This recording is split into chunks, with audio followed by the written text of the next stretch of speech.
Bueno, buenos días. Muchas gracias por la invitación. Panel, digamos, de, justamente como decía Alejandra al comienzo, temáticas muy en auge, que concitan muchísimo interés, muy apreciadas por el público joven que tiene la ingeniería agronómica y que realmente tiene su fundamento real en términos de todo lo que ha venido ocurriendo en los últimos pocos años. O sea, toda esta tecnología 5 años atrás era bastante más difícil de encontrar y 10 años atrás, bueno, nada que ver, ¿no? Y hoy por hoy estamos ya con realidades como el Terran, que recién nos mostraron, que está a punto de, estamos a punto de verlo en el campo, ¿no? La verdad que son cuestiones muy interesantes y que avanzan muy rápido. Un poco lo que yo venía, bueno, después hay otras exposiciones de otras empresas con tecnología también de avanzada, muy interesante. Un poco lo que yo venía a contarles o a que pensemos juntos, más que nada, tiene que ver con todo esto nuevo que se viene, ¿no? Todo lo que se relaciona con la ruralidad y los automatismos, porque el título del panel justamente hace referencia a drones y robots terrestres en la actividad agropecuaria.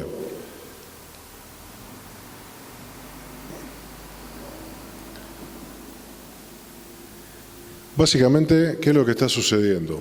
En los últimos años hay una conjunción muy potente, muy fecunda, entre la ingeniería electrónica, los desarrollos electrónicos e informáticos, con la ingeniería mecánica.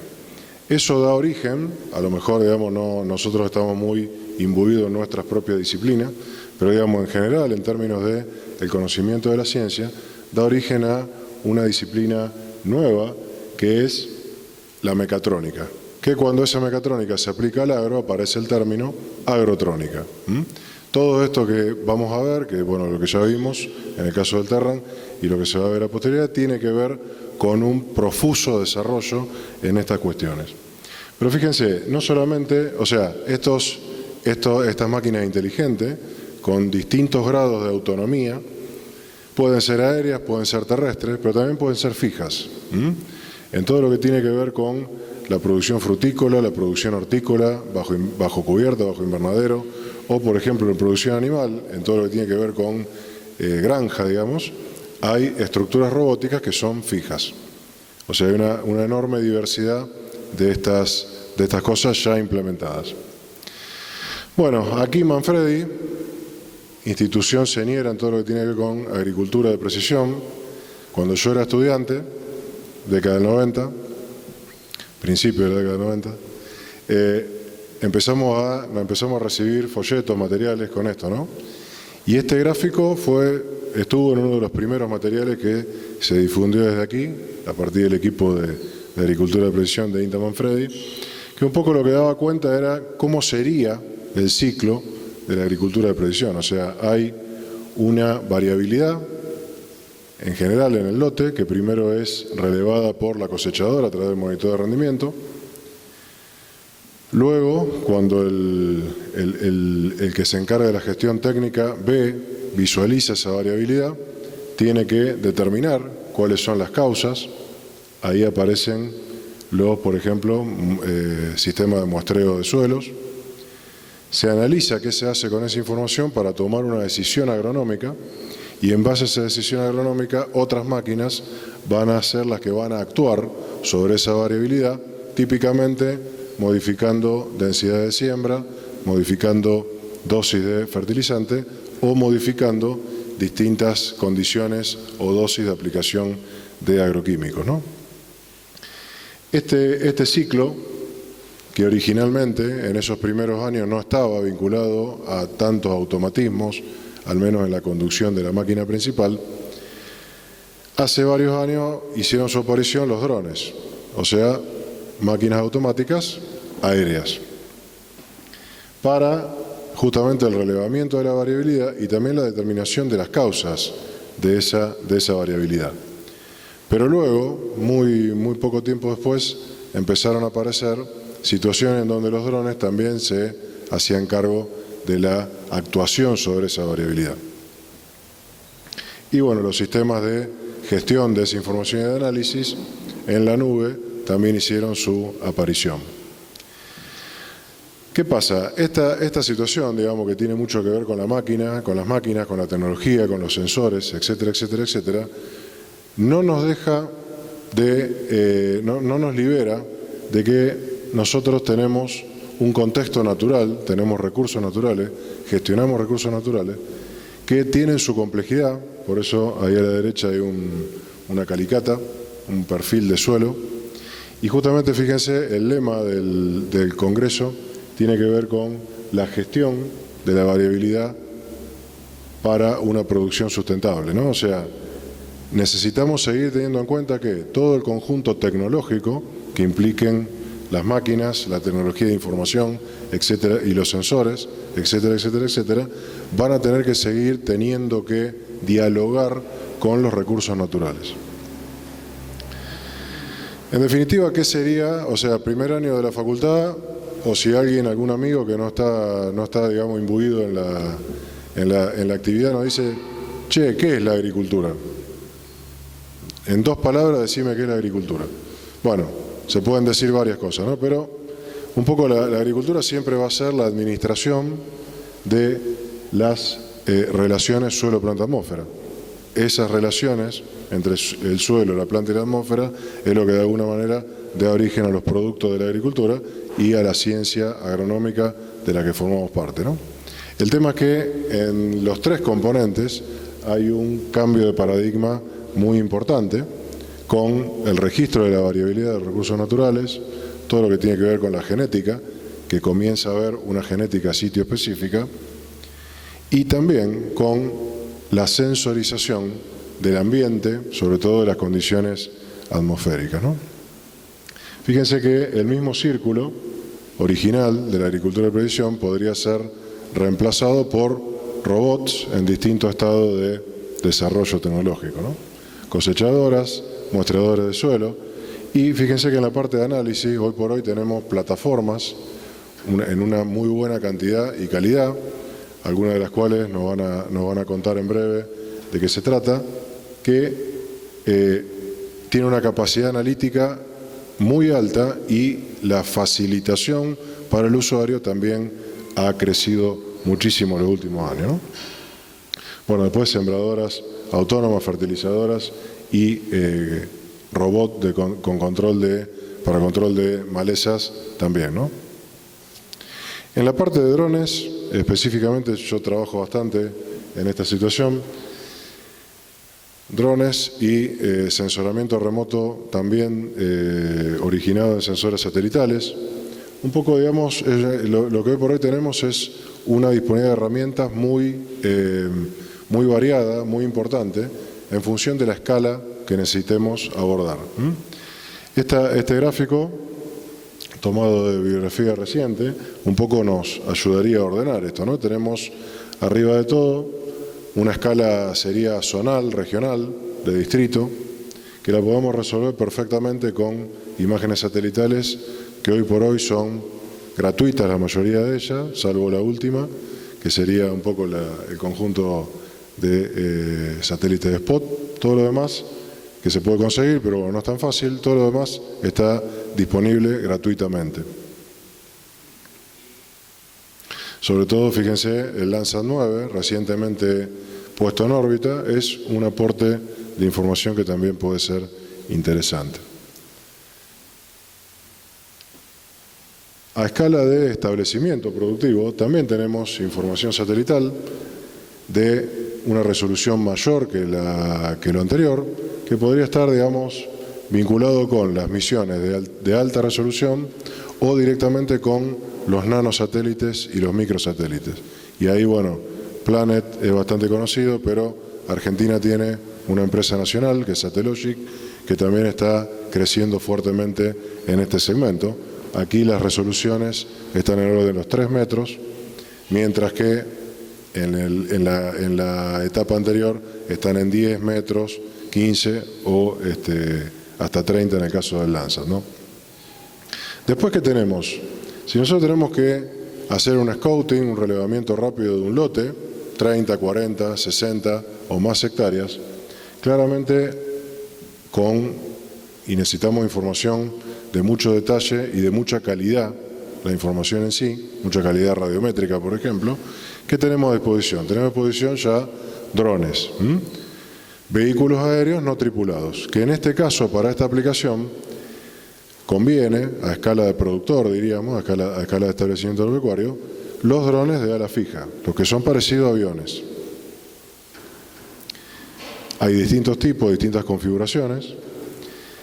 Y finalmente, si nosotros queremos meternos en el relevamiento de características de unidades experimentales, de ensayos, a nivel de, por ejemplo, la industria semillera, del mejoramiento vegetal o de la prueba de distintos agroquímicos en situaciones experimentales, ya ahí la escala tiene que, o sea, el sistema tiene que detectar una planta y, por lo tanto, también se emplean drones, pero en general configurados como multicópteros, con cámaras de distinto tipo que pueden cubrir esa característica, ¿no? Entonces, por ejemplo, para aportar algo más, fíjense, un dron de ala fija del mercado conocido. Aquí está visto de arriba, fíjense ese punto blanco cuadrado en el medio. Esta sería la visión ventral, donde se ve la cámara. En general, la industria de los drones para esta aplicación está ofreciendo sensores dobles o múltiples que cubrirían distintas necesidades, pero lo que es muy importante es tener en cuenta que si trabajamos con información multiespectral, la calibración radiométrica es clave, y para una correcta calibración radiométrica no solamente hace falta la cámara, sino que también hay que tener el sensor de luminosidad incidente, que es eso que está por ahí, ¿no? Para lo que es, digamos, el sensoramiento remoto de ensayo, bueno, a partir del multicóptero, multicópteros, hay muchas opciones de cámaras dobles, cámaras multiespectrales que integran canales térmicos, como la que se adquirió aquí en INTA Manfredi, cámaras térmicas exclusivamente o directamente sensores LIDAR, sensores láser que son capaces de generar una nube tridimensional del objeto de interés. Respecto de drones vinculados a la aeroaplicación, bueno, la configuración clásica de multicóptero, distintos modelos van ganando en capacidad, en autonomía, etcétera, etcétera.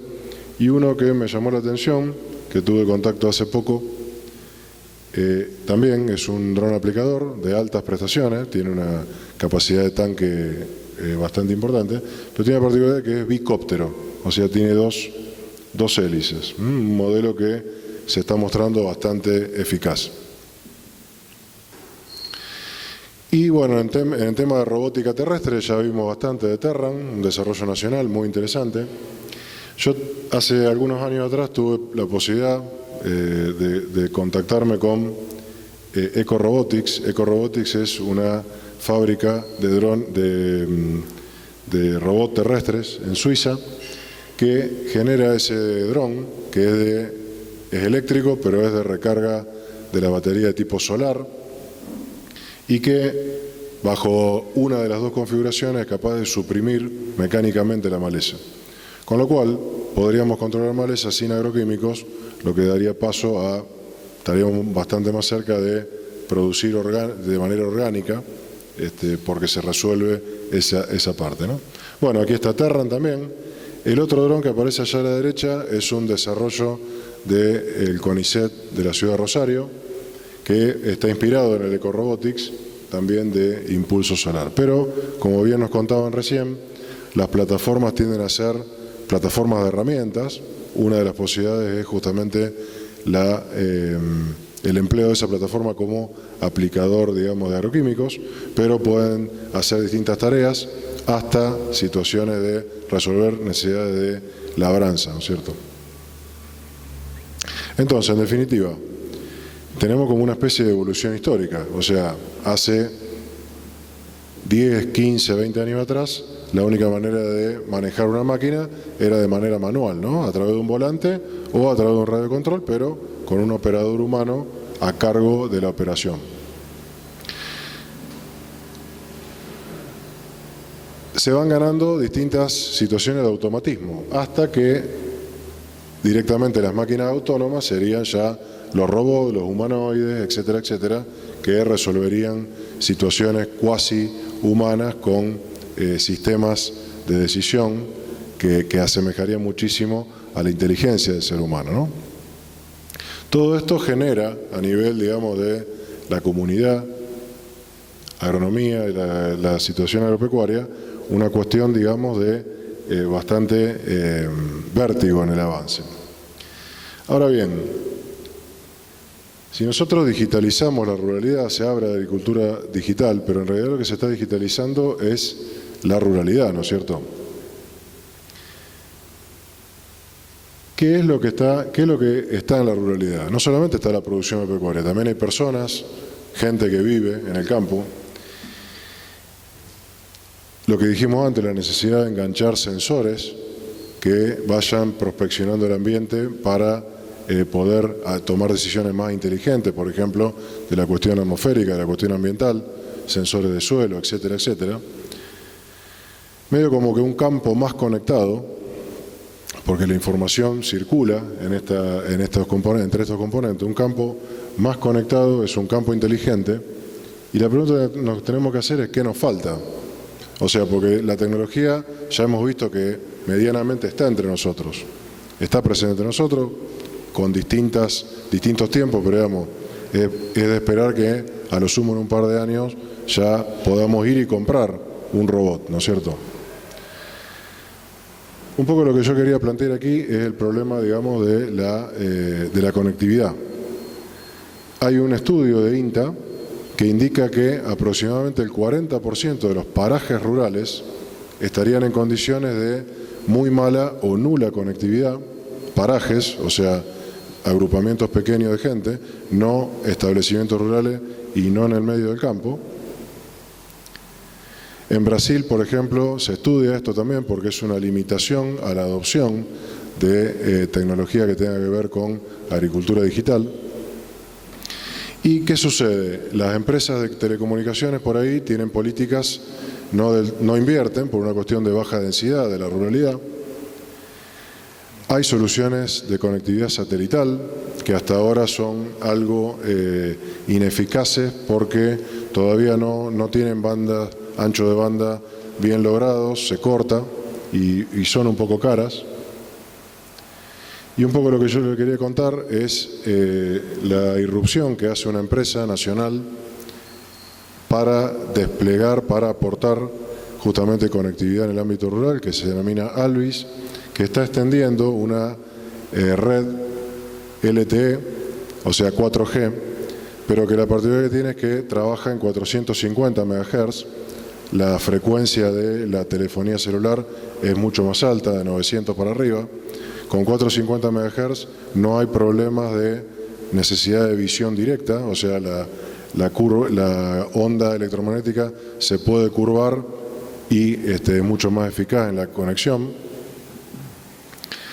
Está basado en un desarrollo de Nokia a nivel mundial y un poco esta empresa tiene una concesión en el año 2019 que implica casi 40 localidades que en las pruebas de ingeniería que se han realizado últimamente, eso es lo que estaría cubriendo. Esta es la concesión inicial, la concesión se puede ampliar y que justamente esta empresa tiene la vocación de resolver el tema de conectividad en el campo ese sería el hardware, con ese transmisor se conecta a la red LTE 450 y se genera un Wi-Fi local que a partir de ese Wi-Fi local uno puede conectar cualquier sensor, cualquier máquina, el celular, la notebook, puede ver Netflix, etcétera, etcétera, ¿no? O sea, puede usar la conectividad para lo que fuere, tanto para cuestiones técnicas, agronómicas, como para cuestiones de hogareña, ¿no? Bien, tiene dos modos de operación, banda ancha, como cualquier banda ancha, que serviría, por ejemplo, para el monitoreo en tiempo real de la maquinaria, por ejemplo, a través de por ejemplo a través de FieldView, todo lo que sea la conectividad con ISOAS. Pero por ejemplo, si ustedes tienen trampas de insectos para monitorear ataque de plagas, en general una de las metodologías tiene que ver con la transmisión de imágenes de esos insectos. Bueno, ahí se va a necesitar banda ancha, o para todo lo que tenga que ver con vigilancia. Y hay otra operación que es Narrowband IoT, que es directamente una operación de escasa densidad de datos, muy adecuada. Se conecta también con el protocolo LoRa, que es muy adecuada para todo lo que sea conectividad de centrales agrometeorológicas, pluviómetros distribuidos, sensores de suelo, y también, por ejemplo, todo lo que tiene que ver con monitoreo de silo-bolsa. O sea, ahí también para la parte pecuaria. O sea, uno puede conocer el estado del animal a partir de este tipo de tecnología. Están los sensores, pero al no estar la conectividad, por ahí no es viable y el productor no hace la inversión, ¿no? Bueno, esto es lo que le quería contar. Muchas gracias.